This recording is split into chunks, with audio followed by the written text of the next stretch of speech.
Tere, mina olen Jaanus Ringmäe. Ja mina olen Kai Ringmäe. Me räägime edasi meele uuendamisest. Ja täna vaatame konkreetselt seda, missugune peab olema meie sisemine inimene ja mis on see sisemine inimene piiblis. Ja.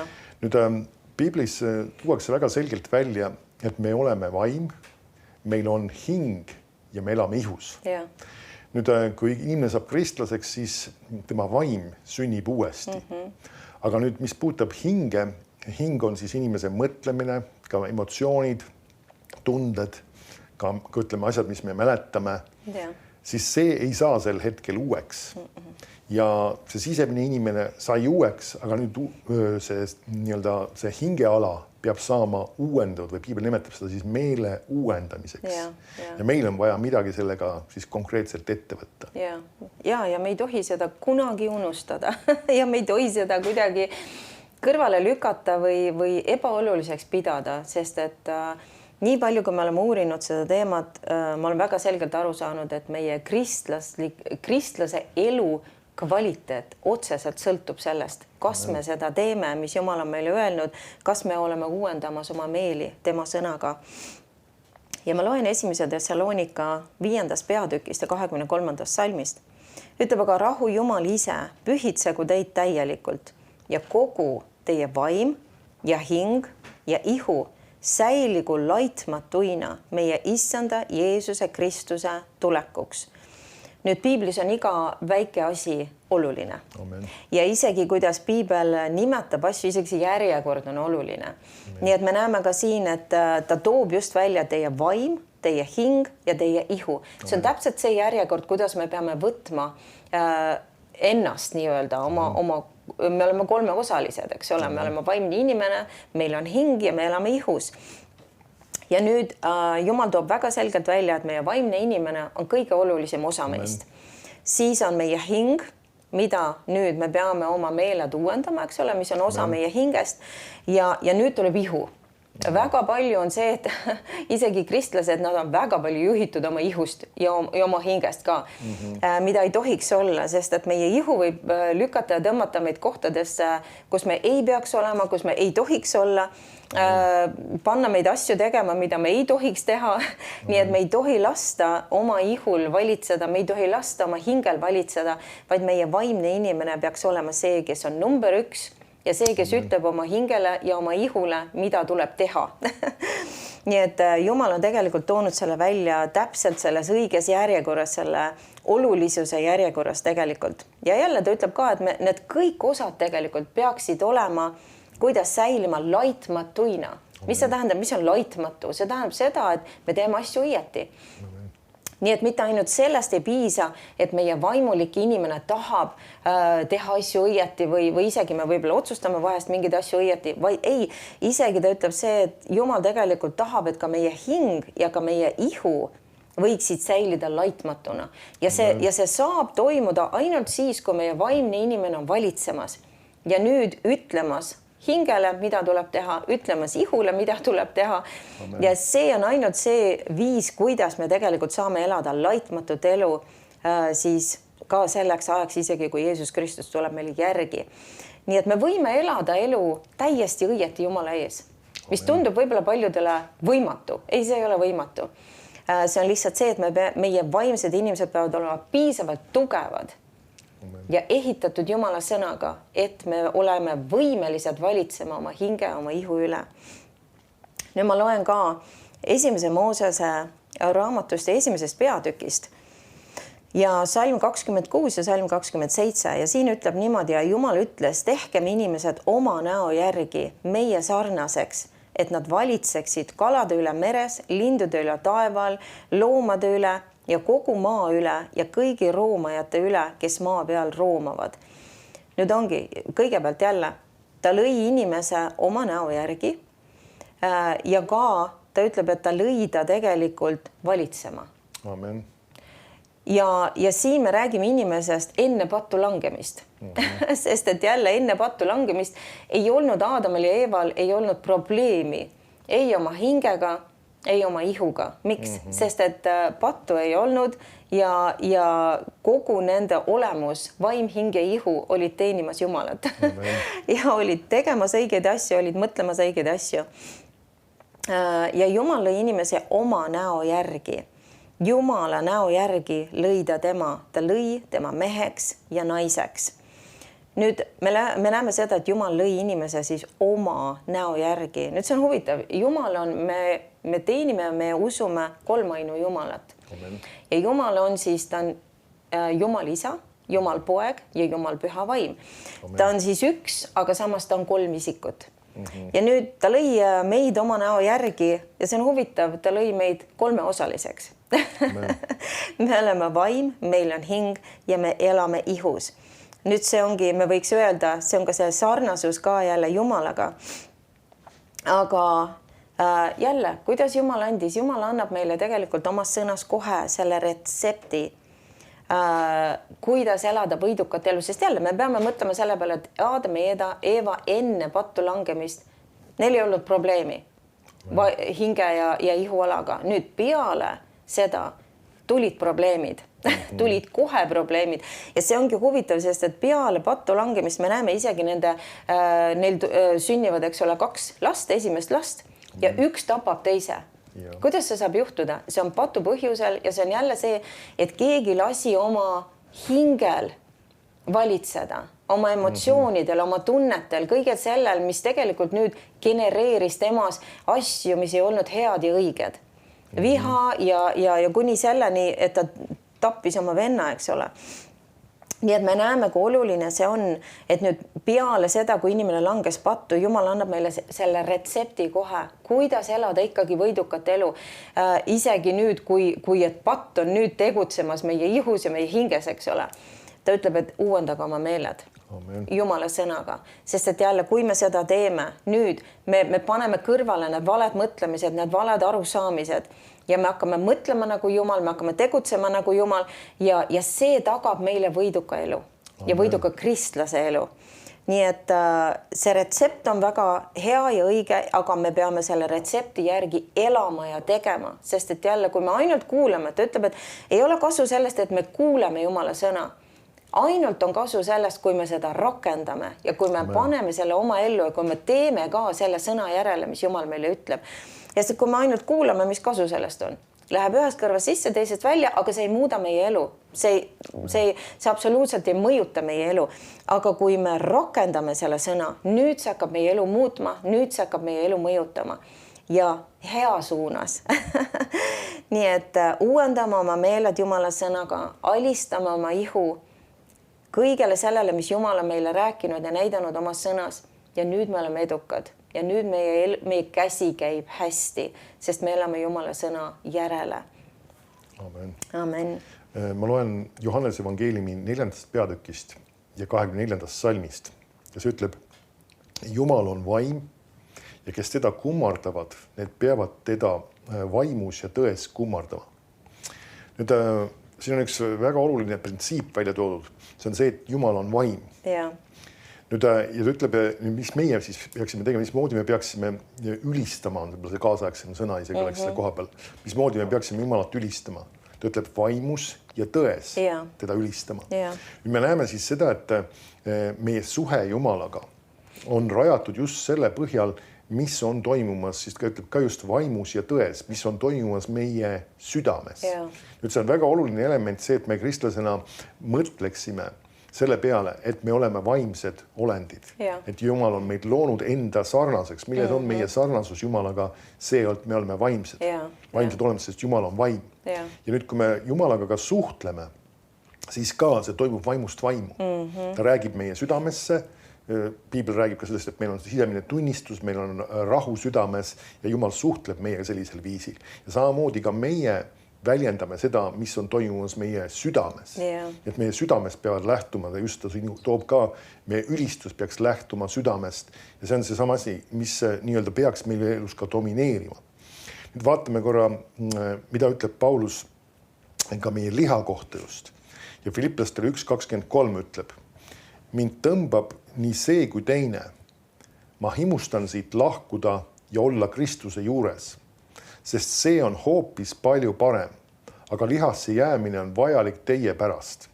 Et see on väga huvitav vaadata, kuidas ta räägib oma lihast ja kuidas ta räägib sellest tõelisest minast. Ta ütleb, et mind tõmbab nii see kui teine. Ta ütleb, ma himustan siit lahkuda ja olla Kristuse juures. Nüüd ta räägib siin sellest, et nagu öeldakse, ja ta ütleb lihasse jäämine. Ta ei räägi oma lihast kui oma tõelisest inimesest. Et see on siis seesama, keegi on isegi ütelnud, et meie ihu on nagu kosmoseski inimesed, kes käivad siis ütleme astronaudid või kosmonaudid, kuidas keegi tahab nimetada siis neid, siis nendel on vaja skafandrit. Meie füüsiline ihu on nagu skafandri just selle jaoks, et olla siin maa peal. Ja meil on vaja seda füüsilist ihu selle jaoks, et siin maa peal tegutseda. Aga selle füüsilisele ihule annab elu ja paneb toimima see sisemine inimene, kes siin sees on. Ja siin Paulus just räägibki sellest samast sisemisest inimesest ja ütleb, et rääkides ma tahan, ma otsustan, mulle meeldib. Ja ta räägib sellest sisemisest inimesest ja ta räägib lihast kui millestki, mis on nii-öelda midagi, milles me oleme lihtsalt. Et me peame aru saama, see ei tähenda seda, et meie füüsiline ihu nagu ei toimi või ei tegutse või seda nagu, et see on ebaoluline, aga see ei tohi olla see, mis meid juhib. Et me ei tee oma otsuseid selle põhjal, mida me tunneme. Me ei tee oma valikuid selle põhjal, mis meie füüsiline ihu tahab või mis meile soovib. Nii et see on üks väga oluline element tegelikult. See on sageli probleemide allikas paljude kristlaste jaoks. On see, et nad teevad oma otsuseid just oma tunnete põhjal ja oma füüsilise ihu tahtmiste põhjal. Et nagu mõni ütleb, et no ma ei saanud, mul lihtsalt ma tahan seda ja mul on vaja seda ja ei, meil ei ole. See, mis meie füüsiline ihu tahab või soovib, ei ole see, mis peaks meie elus domineerima. Paulus ütleb, et mina otsustan ja mina tahan seda ja minu füüsiline ihu lihtsalt peab nagu öeldakse sellega leppima. Et see ongi see sama suhtumine, mis kristlastel me peaks olema. Ja nagu sa ütled, see ma tahan, eks ole, et paljud inimesed, kus me nagu mõtleme valesti, ongi see hetk, kus inimene ütleb, et aga mis ma teen, et ma ju tahan seda teha või ma tunnen seda tõmmet nagu teha. Siin on see vale asi, sest et see ei ole sina. See on sinu ihu või see on sinu hing. Sina, nii-öelda see maa, see vaimne inimene, see seespidine inimene tahab alati teha õieti, tahab alati teha Jumala sõna kohaselt asju. Nii et see on vale isegi öelda, et kui nüüd liha või hing tõmbab mingis vales suunas inimest, et ma ei saa ju, kuidas ma saan seda nagu mitte teha, sest et noh, ma kohe pean seda tegema või kohe see tõmme on nii tugev, et ei, see ei ole sina. Et see on see, kus pannakse mööda, see ei ole sina. Me peame hakkama aru saama, et see on minu hing ja see on minu ihu. Ja nüüd Jumal on öelnud minule, sellele seespidisele inimesele, kes on uueks tehtud, päästetud, uuesti sündinud, et nüüd ma pean muutma oma mõtlemist ja meeli ja ma pean alistama oma ihu. Nii et me ei tohi neid asju sassi ajada ja me ei tohi nagu samastuda, et nüüd mina nagu olengi see hing ja mina olen see ihu. Ei. Mina olen see seespidine inimene. Et see on see, kus väga palju me paneme mööda, aga me peame seda õppima, et me oleme see kolme osaline ihu ja Jumal on vaimu uueks teinud ja nüüd see vaim peab valitsema elus. Valitsema nii ihu kui ka hinge üle. Ja see on üks väga oluline tõde tegelikult, mis on nii aluseline tõde, aga ikkagi väga paljud kristlased, nagu seal on üks suur pudru ja kapsas nii-öelda. Me ei ole hing, me ei ole ihu, me oleme vaimsed olendid, kellel on hing ja kes elab ihus. Nüüd ma loen 2. Korintuse kirjast ja 4. peatükist ja salm 16 ütleb nii. Sellepärast me ei loidu, vaid kuigi me väline inimene kõduneb, nüüd ta räägib meie ihust, väline inimene, uueneb sisemine inimene ometi päev-päevalt. Ta toob selle kontrasti, see ihu ja see vaim. Amen.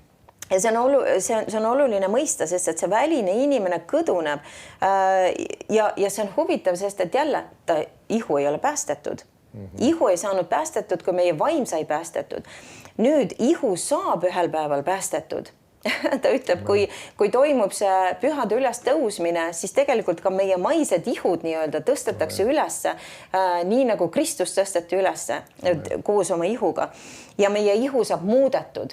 nüüd see ongi see, et praegu meie ihu on selle patu nii-öelda selle needuse all ja sellepärast ta vananeb, sellepärast ta kõduneb nii-öelda. Ja üks päev lihtsalt me lahkume, sest et see ihu enam ei toimi nii-öelda. Ja selle suunas me oleme kõik praegu minemas, aga ta ütleb, ühel päeval meie ihu saab muudetud ja päästet ta praegu ei ole. Praegu ta kõduneb, ta vananeb, aga ta ütleb, meie sisemine inimene uueneb päev-päevalt. See tähendab, kuna meie vaimne inimene on uuesti sündinud, on see uus inimene. Nüüd tema enam ei vanane, tema nii-öelda ei kõdune, vaid tema uueneb. Ja jälle, kuidas me ka, miks on oluline, et Jumala sõna meie elus nii tähtsal kohal? Amen. Sest et see sõna on see, mis tegelikult elustab ka meie vaimu. See on see, mis tegelikult tõstab meid, teeb tugevaks meid. Ja meil on vaja toituda jälle täpselt nii, nagu ütleme, füüsiline toit, mida me sööme iga päev, 3 korda vähemalt päevas, ma arvan, me kõik sööme. See on toiduks meie ihule. See, et meie ihu ikkagi jaksaks olla ja meie ihu ikkagi toimiks, me sööme. Amen. Nüüd, Jumala sõna on toit meie vaimule. Amen. Ja kui me ei toida oma vaimu, siis meie vaimne inimene muutub nii nõrgaks, et nüüd ongi see, mis ei tohiks olla, et tegelikult meie hing ja meie ihu hakkavad meie elu vedama ja tegema otsuseid, mis ei ole head ega õiged. Sellepärast on oluline, et me toidame oma vaimset inimest Jumala sõnaga iga päev. Nii nagu me toidame ka oma ihu, me peaksime toitma oma vaimu. Ja ma loen 1. Peetruse 3. peatükist ja salmid 3 ja 4. Ta ütleb, et teie ehteks ärgu olgu. Ja nüüd ma toon meelega sisse, et inglise keeles ta ütleb ainult. Ta ütleb, et teie ehteks ärgu olgu ainult välispidine, juuste palmitsemine, kulla ümber riputamine ega toredate riietega riietamine. Nüüd paljud inimesed, nad ütlevad seda, et me ei tohi, ma ei tea, naised ei tohi make-upi kanda, naised ei tohi ehteid kanda, me ei tohi ilusaid riideid selga panna. See kirjakoht ei ütle seda. Ta ütleb, et teie ehteks ärgu olgu ainult see, mida ta siin nimetab. Ja ütleb edasi, vaid varjul olev südame inimene, ta räägib jälle nüüd meie vaimust, meie vaimsest inimesest, tasase ja vaikse vaimu kadumatuses, mis on kallis Jumala ees. Nüüd mulle meeldib ja ma loen tegelikult siin ka laiendatud tõlke. Ütleb, vaid olgu see südame varjatud inimese sisemine ehtimine ja ilu. Nüüd mis see? Ta ütleb, algab seda, et teie ehteks ärgu olgu ainult välispidine asi, vaid meie ehteks nii-öelda peaks olema see, mis toimub meie südames, selles südame inimeses. Me peaksime nii-öelda ehtima oma sisemist inimest rohkem. Amen. Ja kuidas me seda ehime? Kuidas me ehime oma sisemist inimest? Jumala sõnaga. Amen. Jumala sõnaga. See on see, mis toidab meie sisemist inimest, see on see, mis ehib meie sisemist inimest. See on see, mis toob tegelikult selle ilu esile meie seespidisest inimesest, kus tuleb esile see tasane ja rahulik ka meel, eks ole.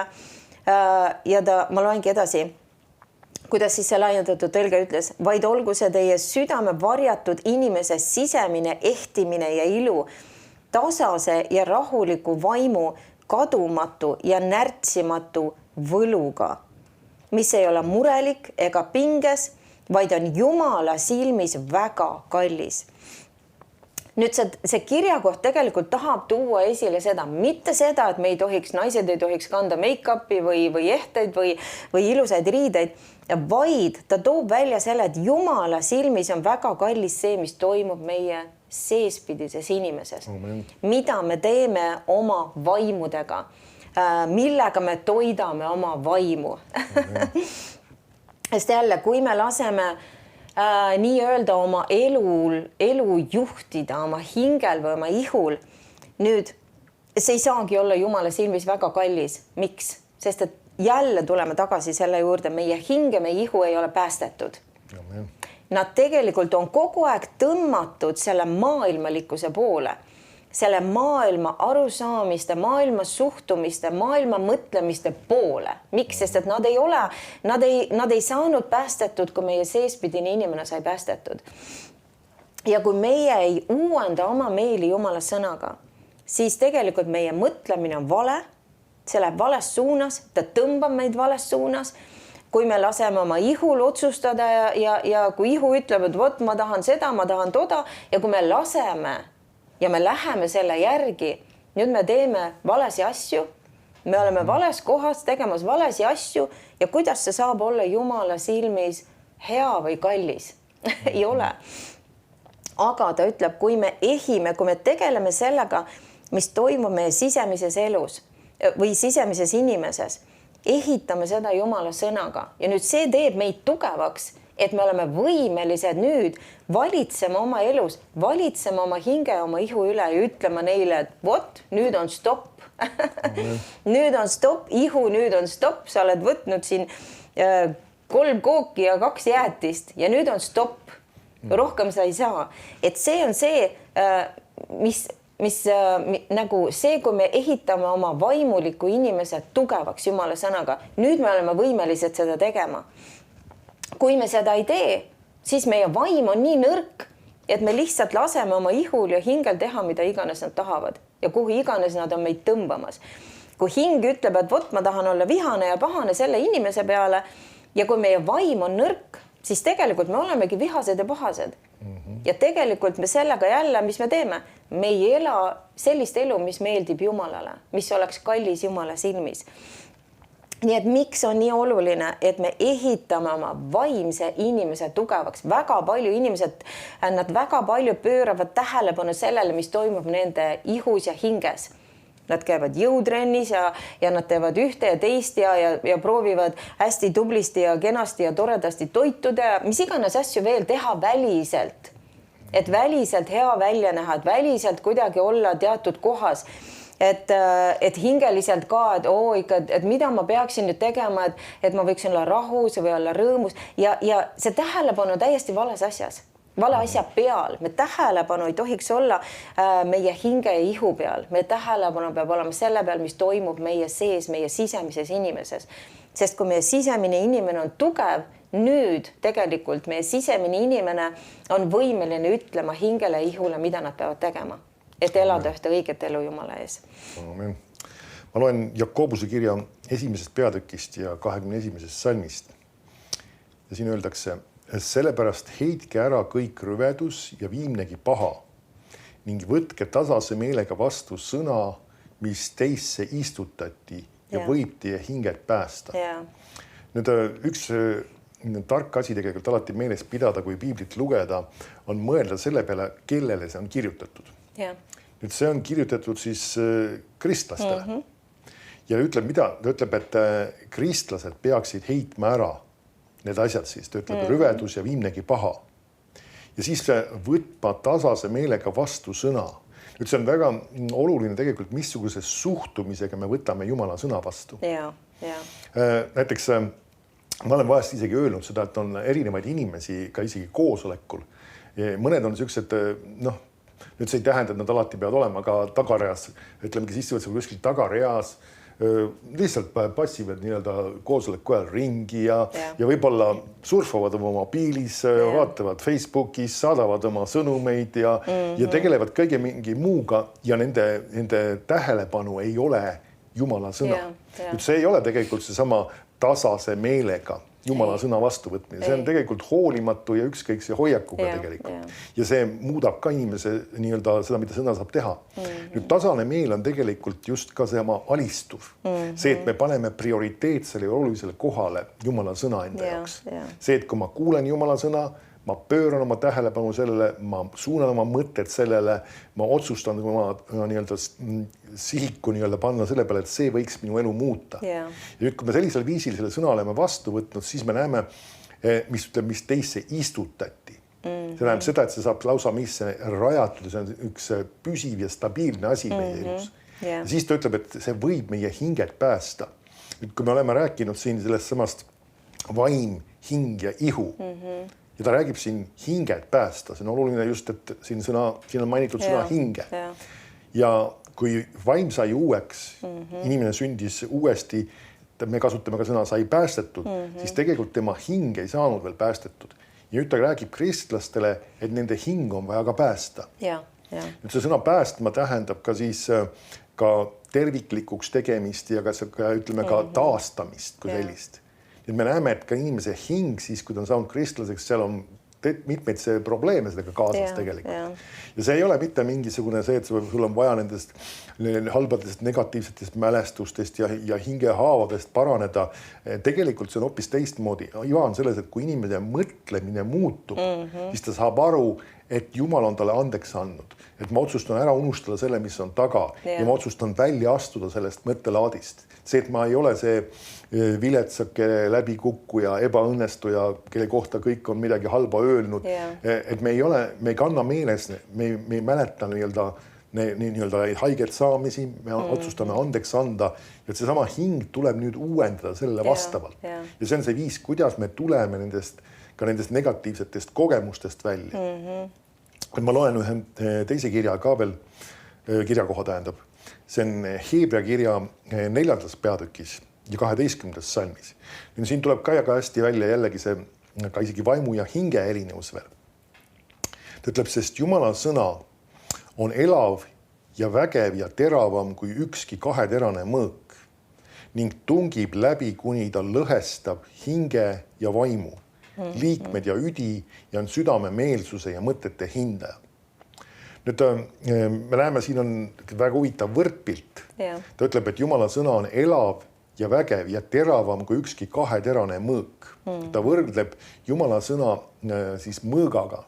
Nüüd tol ajal olid need mõõgad siis kaheterased, olid tegelikult väga teravate äärtega nii-öelda või nende lõiketera kahelt poolt siis.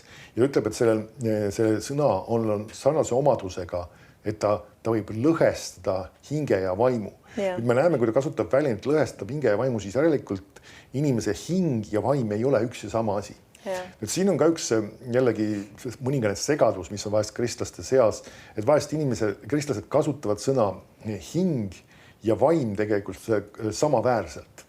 Nüüd vahel, kui me vaatame Vana Testamenti, siis meil ei ole seal võib-olla väga selgelt see alati välja toodud, aga iva ongi selles, et see on uue lepingus on see üks oluline ilmutus, sest et see uus sünd, kui selline oli kättesaadav, siis kui oli uus leping, kui Jeesus tõusis surnust üles ja pakkus meile uut sündi, siis me võime väga selgelt näha seda eristumist, seda just, et inimesel, et ta on vaim, tal on hing ja ta elab ihus. Just seesama inimese kolmene olemus, me nimetaksime seda. Ja me näeme, kuidas Jumala sõnal on võime siis need eristada, nii hinge ja vaimi. Ja see ütleb, et liikmed ja üdi ja on südame meelsuse ja mõtete hindaja. Nüüd, mis on halb ja mis on hea, mis paneb selle standardi paika? Jumala sõna. See on seesama suhtumine, mis peaks meil olema, see, et me paneme enda jaoks paika standardid Jumala sõna järgi. Et kust tuleb õige mõtlemine, kust tulevad õiged hoiakud Jumala sõnast. Mitte inimeste arvamused, mitte inimeste meeldivused, mitte kellegi tore tsitaat, mis ta ütles. Kui see on kooskõlas Jumala sõnaga, pole ka sellega probleemi, aga kui ta ei ole kooskõlas, on vastuolus Jumala sõnaga, siis me ei saa seda omaks võtta. Ja ma tahan ka igaühele südame peale panna, et meie ülesanne on võtta Jumala sõna enda jaoks üheks oluliseks standardiks ja selle järgi kristlasena ennast ehitada ja muutuda tugevamaks, stabiilsemaks ja see on see, mis on ainus kindel alus, mille peale me võime loota.